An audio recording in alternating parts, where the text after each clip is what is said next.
It's fitting, Chick, you're running by with the U.S. Track and Field Championships underway. No one's going to mistake you. It's awesome. I'm excited for today. We got another install for us, and then last practice here. And then we'll go head up to Massachusetts, for our practice with the Patriots on Wednesday, game Friday. But I am excited for today. A lot of situations at the end again, some 2 minutes at the half, and that's what we've been hitting on and digging in hard. Coming off the Players' Day off, we're still kind of coordinating who will be available for practices Wednesday and then into the game on Friday. So I thought I'll give you that list before we meet at practice up at Foxborough. So let's get through today. Adam and I will kind of organize that tonight, but I'm glad to share that with you on Wednesday morning. So all that said, let's get rocking. Well, can I ask about one player? Brandon Coleman had to, left the field the other day. How is he? Will he be out there today? Or? Brandon will be out for today, and then we'll see what it looks like for this trip to go. So, if he's able to make it for Wednesday's practice, heading into New England. What has jumped out to you about the defense through camp so far? I think Joe's trying to emphasize different things on different days. I like that we've, pushed ourselves on man-to-mans to see. In the spring, you naturally do more zone. There's no contact. You're just trying to do the best you can, so you emphasize different things in different parts of the year. But I like the communication that I'm hearing from them.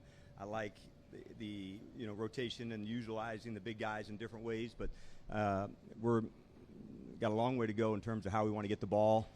We got a long way to go in tackling, but I like that Joe's really mixed in a lot of man-to-mans. Do you feel that because of who you have at corner now this year that you can play more of that effectively, and what's the impact of that? That's the goal, to test, and find out where you're at, what you can do. And so now that we are getting into more of that, it's good. Now what's matchups, and we'll do some of that this weekend again. So I'm looking forward to, heading up to New England. I've known Mike for a long time, so I'm looking forward to getting up there and working with those guys too. And in the travel, look, these rookies have traveled throughout their college careers, but this is a different level. Yeah. It's a different experience. How do you counsel them? Do you say anything to them as they prep for their first time with an NFL squad? Yeah. One, it's awesome to take the team away. It's a little bit different environment, because hotel at home and hotel on the road, it is different. And so I like the teams being together. Chick, I think there's things to gain with that. As far as the game goes, it's awesome. It will be eventually their first NFL game. They've been thinking about doing that forever. My message is they've already been doing that at practice, playing against other NFL players at that spot. But it's still a start and something that is a cool day for them to begin. Dan, in terms of the joint practice, what are for the line play? Obviously, you can only do so much except when the pads are on a little bit. What are for the line play both sides? Are you kind of most looking forward to seeing once you guys get that joint practice going? One of the things, Ben, that I like is the different style of player. When you're here, okay, I have a sense what he's like. I have a sense what the next person's like. So a different defensive front, how they align would be different than how we do. Different style of player, somebody you haven't gone against. So there's definitely things to gain as you're going through that. And it's not just online. They'll be on special teams in that same space. So it's a really effective way to get more work in from some different looks, different styles, and we also provide that for them. And for the defensive tackles, Johnny Newton in particular, how has he been in camp? And for that joint practice, what are you kind of hoping to see from him and some of the other tackles? Yeah. The first thing that sticks out when you talk about him is like, man, what a difference a year makes, where he's able to really fully practice and play and express all the things that make him unique. If you can remember, coming off the foot, it's just working it back into it. When can he get there? And so to see him like fully doing all the things, that's been exciting for me. And then as we get moving forward, reps, how to feature him. He's got great quickness off the ball, so we love when we get him on the edge of players, whether it's guards, centers, and even we've kicked him out, to some end at times too. Dan, you indicated last week that Terry might be on the field soon. Are you expecting him to come off PUP at a certain point soon? Not a timetable. I think you'll see the on-field work, and then we'll progress from there. So once you get a good bit of on-field work, really hard routes, decelling, stopping, that's the hardest part. Not straightaway speed, but mostly for receivers, that decel, that's the comeback, that's the in-breaking route, and so that's most of it for wideouts and for DB. So when that hits the spot, then I'm expecting then that to turn quickly. But Bobby Wagner, I mean, you've been around him quite a bit throughout his career. I mean, even at this stage in his career, does anything change with him as far as this process? I mean, what allows him to keep doing what he's doing at such a high level? Yeah, I wish I've coached him every year of my career. He's very disciplined. He's very structured in his routine of how he goes about it. He's methodical. You'll see him in with Chad really early, workouts, but he really trusts that. Now he's, what do I tweak? How do I get it better, this one? But it does come from the work. I would say some people manage, okay, I'm on, I'm off. Like, there's not really an off switch with him. Like, part of him is the work ethic. Like, I have put it in. I'm way past that. It's, I wouldn't say throwback in a way, but he really trusts that process of, like, some might call it overtraining, but for him, what it does to his mind and how he gets ready, there's an advantage there too, Nikki. So he really has it, and he trusts it, and it's been effective for him.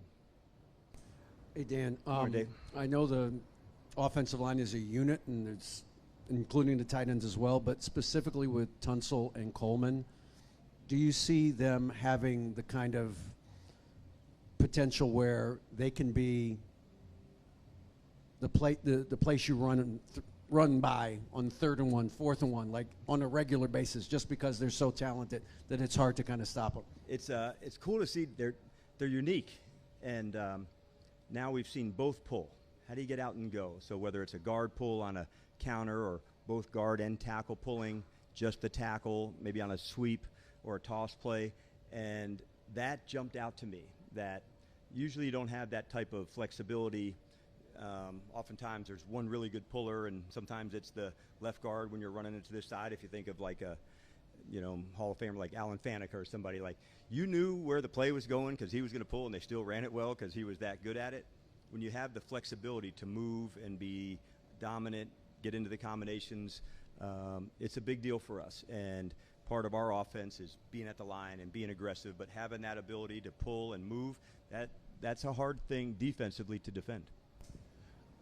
With Terry's situation, I mean, there's going to be a ramp up whenever this gets resolved. Yes. And I just wonder, from a calendar standpoint, how much time do you think he'll need to ramp up? Because this week is gone, essentially, and I would think next week you're going to play the starters a lot, or as much as you're going to play them in preseason. I just wonder, from a calendar standpoint, what are we talking? It's a great question, and I think I'll have a better sense of whenever it's back, then it begins, the on-field. So we won't rush that.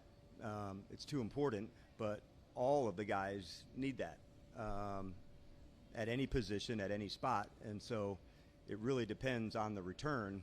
Then you can do the ramp up, but we won't shortchange that in one spot to say, okay, now hustle to go. I think we all have seen that through the years around the league, that somebody hustles back and, man, they got banged up. Maybe you didn't follow the process, and it's hard as a coach. But just stay disciplined when those moments happen, and all the guys follow the same, hey, let's ramp it back up and not miss one step, and we'll do that too. Hey, Dan, good morning. Good morning. From year 1 to year 2 with a coordinator in a new place, or with a new head coach, you and Cliff's relationship, where's the biggest area of growth that you expect to see?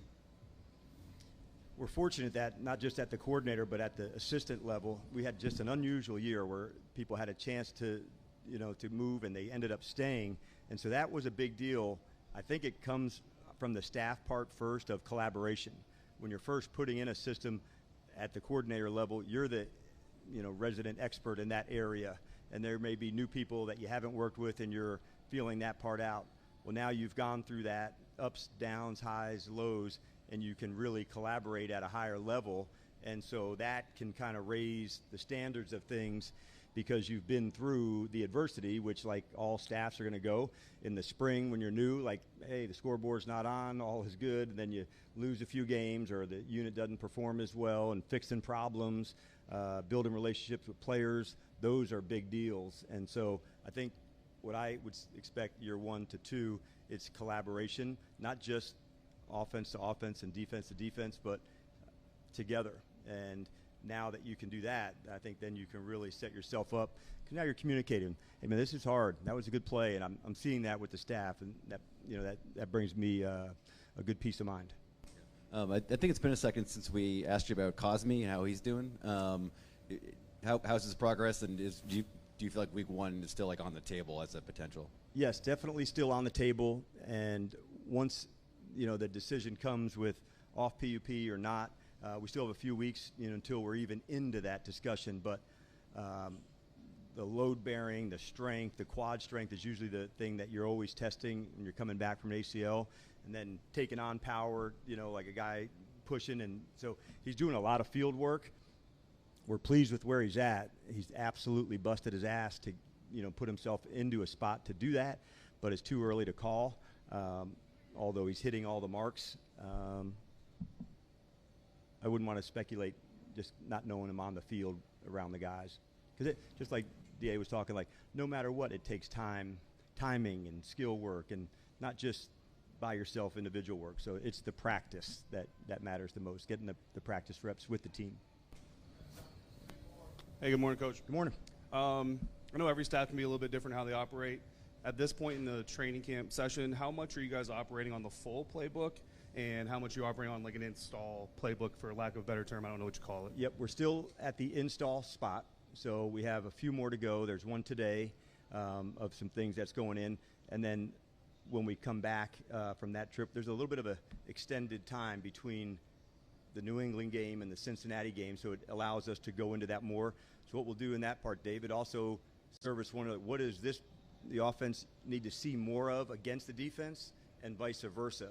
So there's your own install, and then, hey, I'd like to see more blitz, I'd like to see more of this type of zone, this type of front. So it can even go into what do you do, and then I'd like to see a little bit more of some others. And it is an advantage, and it was by design with New England and Baltimore, a little bit different in terms of systems and how we do things, so that helps too. Hey, Coach. Good morning. So, kind of along those lines, when do you say what does a good practice look like? So, how do you know when they really got after it, or you weren't pleased? Yeah. First thing I want to make sure is the effort's right, Candy, in terms of the finishing of the end of plays. I want to see the details and the focus there, not the pre-snap foul of a neutral zone infraction or an offsides. The combative ones I'm holding will correct. I want to make sure those ones, the substitutions, when I see that part going, communication, energy, execution of the plays, that's it. As a coach, I also have to remind myself at times, like them failing is part of the process. I just want to make sure that that's going full speed to do that. Failing, jumping off sides, that's not failing to me. Like when you're going for it, you made a mistake. And so I want to make sure the growth and the learning comes from like pushing something to try it. I like this, I couldn't do that, I tried this technique, it didn't work. You do need that right now. And that's what a good practice to me looks like, but it starts with energy, communication, details. I don't want to see people hurry, but I want urgency. I know that's like, well, what the hell is the difference, Dan?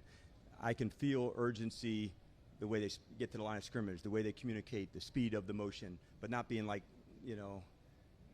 wigged out. Like, hey, man, energy, communication, and then I like seeing that over and over again. So it's the challenge of it, but it's at the end the competition still, Kenny. Our best versus their best.